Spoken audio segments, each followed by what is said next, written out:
What a great celebration this is of our profession. This is fantastic. I realize that it's just me between you and the bar right now, so I'm going to be quite swift. But I do have a question, because clearly this is a fantastic profession. Hands up. When you were 10 years old, you said to your mum and your dad over breakfast, you said, "Mum, Dad, when I grow up, I want to be in purchasing." Nobody did that. Nobody did that. So why not? Why not? This is a great profession, isn't it? And we're just hearing from the telecoms industry is just one of the most amazing professions for procurement, because it has everything from retail all the way through manufacturing, base stations, SIM cards, all of these things. With marketing as well, it covers every aspect of purchasing that you can have. It's a fascinating story. But yet, none of us, when we went to college or university, thought procurement would be a profession. I say to my 16-year-old daughter, one day, you can go shopping with other people's money for a living. She's like, pick me. I want to do that. That'd be great. But we don't, and as Richard was saying earlier, we don't promote it well enough within our organizations.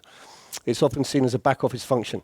My job with CIPS is to try and promote procurement as a profession of choice, something we all want to go into, something that we say to our kids, yeah, this is a great thing to come to. I think there are, as Dr. Mersadim said earlier on, there is Tim Cook from Apple, for example, chief executive of Apple, came through from supply chain. Mary Barra, chief executive of General Motors, was chief procurement officer. There's a lot of these stories that procurement can be a route to the boardroom if we are strategic. Now, procurement is changing. It is changing. The barrier to entry is going to get a lot higher. As Richard was saying earlier, there's no longer going to be those functional jobs within procurement. We have to be strategic if we're going to continue. So, the future of procurement. I haven't seen this presentation for a while, so do bear with me. Let's talk about CIPS just quickly. We are the largest professional institute for procurement in the world. We have 200,000 people in our community. We're active in 150 countries. So primarily, we are a membership association. But also, we promote procurement as a profession of choice through qualifications, through exams, through training, skills training, to create procurement professionals that are right and current, and that they are professional enough to do their jobs. Because this is one of the professions in the world that we don't have to have a qualification to do. Doctors, lawyers, pilots, they all have to have a qualification, a professional qualification to do that. Yet we deal with billions of dollars of our organization's money, and yet we don't have to have any kind of certificate. We don't need it. Why not? So my mission is to say, well, we do need that, and we should have professional people. And some of you in the room here have MSIPs and indeed FSIPs, and that's the one way to do it. I'm not saying that everybody has to go out and do our exams. I'm just saying that the right people need to be in the right roles for their jobs.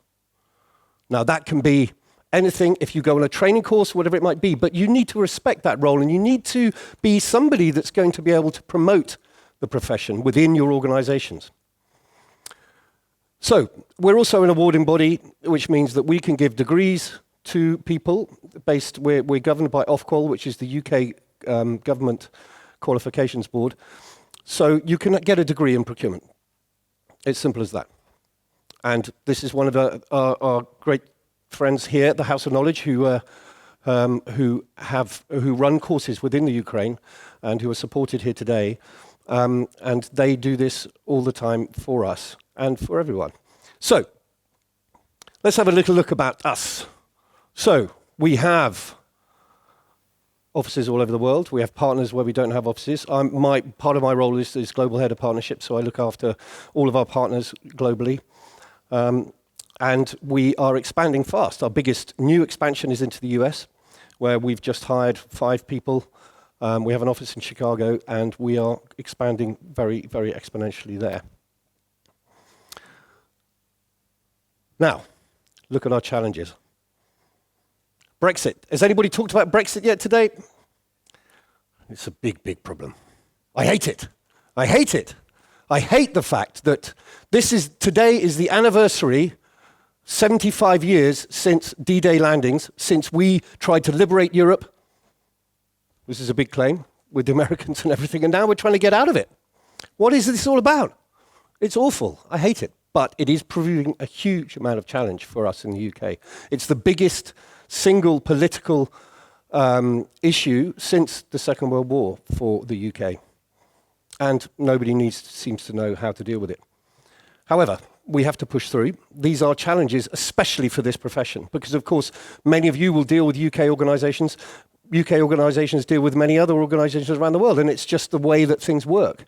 So to change that is going to prove quite difficult, I think.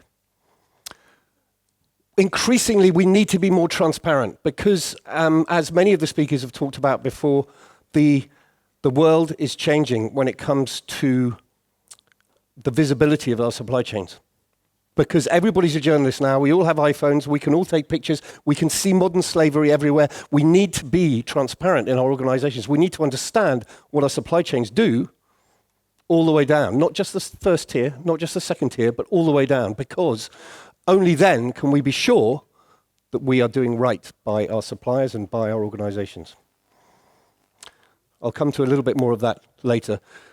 Technology is the biggest driver at the moment. So yeah, there will be jobs that will be lost in the procurement function, but those people who are in procurement just need to retrain. They need to become more aware, as Areda said, about digitization, about data. It's all about data. If we don't have those skills around data, we shouldn't be in this role. And as everybody says, without data, if you come to a meeting without data, you're just somebody else with an opinion, right? So data is the most important thing. And skills, we need to have the right skills. So I'm not going to talk any more about this. It's too boring. Brexit is just too upsetting. But we've talked about Industry 4.0. Big data, augmented reality, artificial intelligence. One of the big ones, 3D printing. In Dubai in 2017, they printed a whole office block. You know, and it took 17 days. This is what's happening in the world. This is where our jobs are changing. We can now access this kind of procurement. So when we come to look at all of these things around robotics, all of those things, that we need to be up to date with it all, because otherwise we're just going to get left behind. And our role is the most important role when it comes to this, because we are the function that talks to every other function within an organization. No one else has quite that accessibility. So we can drive what our organizations do. So I'm going to talk to you about two scenarios that could happen. One of those scenarios is that procurement future is run by the titans of industry. These are the big guys. These are the guys that we can actually go to and buy everything we want. Where does that leave us? Well, it is going to decrease transparency, because when you're talking to these guys, you're buying directly from them. You don't really care who the brand is that you're buying. So there's brand blindness, there's transparency blindness. So ultimately, they're going to get away with as little legislation as they can, because they don't need to, because, of course, reputation is no longer a risk. This is a crazy scenario, but it is one that we can all see happening. Most conferences, in fact, I'm surprised they're not here, but Amazon Business are now sponsoring most of these procurement events because they have a solution that means that we can do away with a lot of the transactions that we normally do. And that will only get bigger. And these titans could be the future. And what does it mean for procurement and supply? Concentrated market structures. As I said, brand loyalty comes from price, not from the actual brand. We don't mind about the brand. We just want the cheapest and the best solution that we can get. So that's going to be a big disruptor for a lot of industry. And it is clearly profit-driven.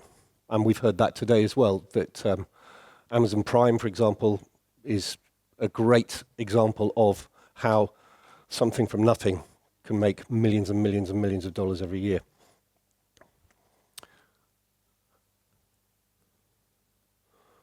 It's the biggest risks on this scenario are data security, of course, because everything is driven by data. So data security will become a much, much bigger problem. So you'll see a massive uprise in data security organizations creating and us paying a lot of our funds into organizations to make sure that our data is secure. We'll also need professionals. We will need, each of you will have to become much more aware of data, and you'll have to become much more knowledgeable about it. So there's retraining involved. Now, let's look at another scenario. Now, this is the network scenario. Now, this scenario is based upon the fact, look at where the world is going at the moment. Look at some of the governments around. Popularization. Popularization is a key factor in what's going on. You look at the governments in Hungary, in Italy, in America. These are populist places. They are much more insular. They're going, right, I'm going to buy from my neighbor.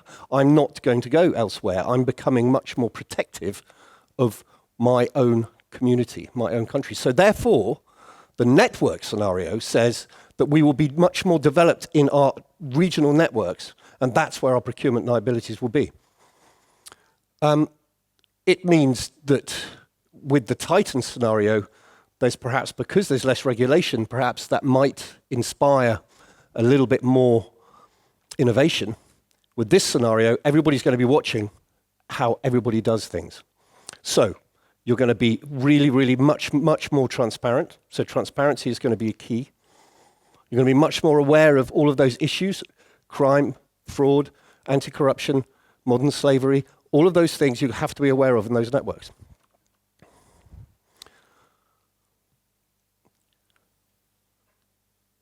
And sustainability is going to be much stronger in this network as well. So I don't know which one's my favorite, and these aren't necessarily the only things that are going to happen. But we did this study with Liverpool University, Aston University, so major academics who have put them forward as two possibilities of the future of our profession. So, cognitive procurement, data science. These are the kind of new skills that we're going to have. And risk management is the key one. So, ethical supply. That's where we're going to be going.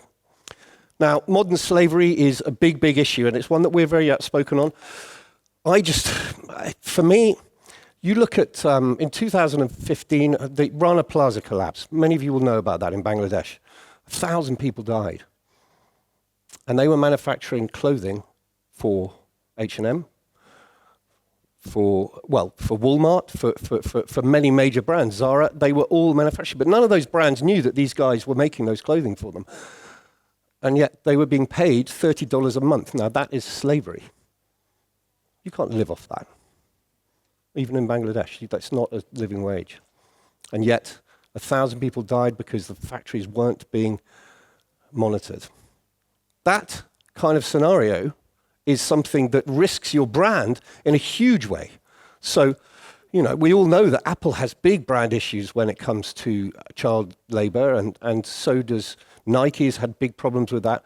These are all things that are difficult to curb and difficult to get rid of. You look at corruption in this country is a big problem. When you only pay doctors $250 a month, but yet they still drive around in big black S-Class Mercs, you know something's going on. And that something is that they charge their patients. It's inherent corruption, but everybody deals with it. How do we get rid of that? How do we stop that? We pay doctors more, but we don't have the money to do that. So these are the kind of issues that we are dealing with day to day. So you can do your ethical procurement supply. Anybody who's got MCIPS here will know that you have to take an ethics test to become a member of our institute, and that's very important, and that just tells you and teaches you about how to spot corruption within the supply chain and what to do about it. The biggest one is probably modern slavery. Anybody who owns a phone, you're involved. Anybody who gets their car washed, is involved. If you go to a nail bar, which half of you are probably involved, then there's modern slavery involved in all these things.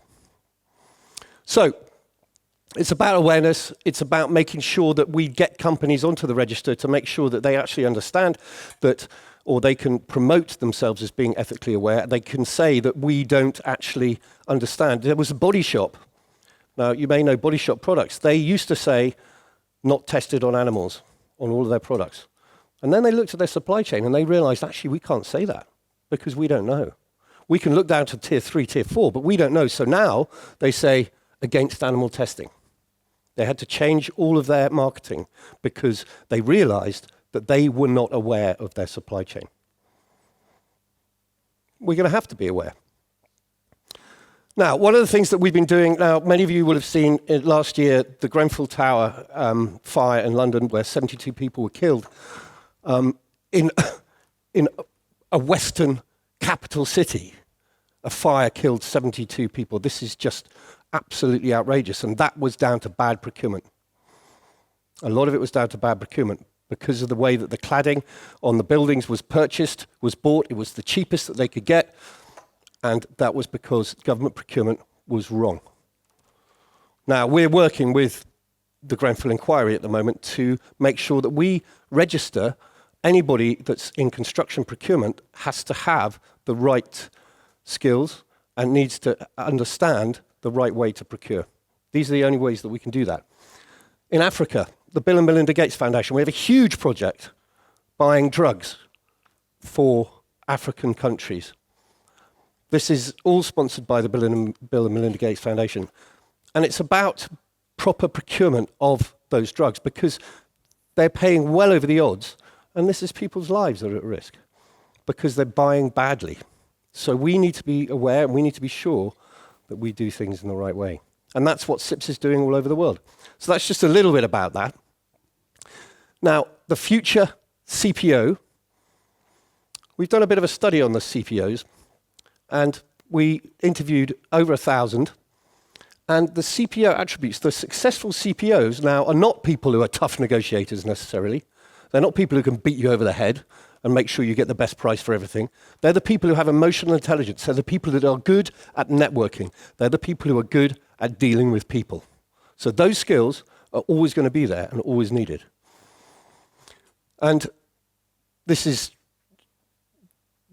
the old traditional skills that you would have thought of, you know, the tenacity, all those kind of things. It's not so important anymore. What is important is that you understand people. So who knew? But CPOs are extroverts nowadays. They actually like talking to people. They actually like going out and discussing deals and discussing business. This is the kind of role that if we want to aspire to get to those senior levels, we need to be doing this stuff. And the very fact that all of you are here at a conference means that you are all interested in networking and interested in doing this. But that's what, if you're going to keep these roles and you're going to keep this profession alive, you're going to have to be good at them. And you're going to have to continue to be good at. So, I'll share this with you, but things have changed since 2015 to 2020. We're seeing that more emotional intelligence is the key one there. Those are the skills that leaders are going to want. Obviously, critical thinking, complex problem solving is all part of it, but ultimately, people are going to need to have those people skills, so soft skills. So the global standard, we have a global standard. We've set the global standard by interviewing 5,000 procurement professionals across the globe, and we've said, what does it mean to be a proper procurement professional? And at each and every level, there is, from tactical, operational, managerial professional, and advanced professional, there is a code. And effectively, and it's free, you can download it from our website, and you can see where you should be for your role within procurement. So it's taken a hell of a lot of work, and it's taken most of our funds. We're a non-for-profit organisation, so all of our assets go into developing things like this to effectively create a global standard for the industry, what we should all aspire to be in our particular roles. So we look at these 4 different dimensions. infrastructure, process, performance, and people development, and we look at where you sit within that sphere. And if you are a top-level professional, you should meet certain criteria. So it'll be interesting. You can all download it and all test yourselves and see where you think you are. So give it a whirl. So, in summary, the profession is changing rapidly. We know that. That's what everybody's been talking about today. The burning platforms that I've been talking about, corruption, modern slavery, all of these things are an opportunity for us as procurement professionals to put our hands up and say, look, we can help eradicate that from our organizations. That's what we should be doing. We're in the number one position to be able to do that. And yeah, ultimately, technology is the big disruptor. That's what's changing everything.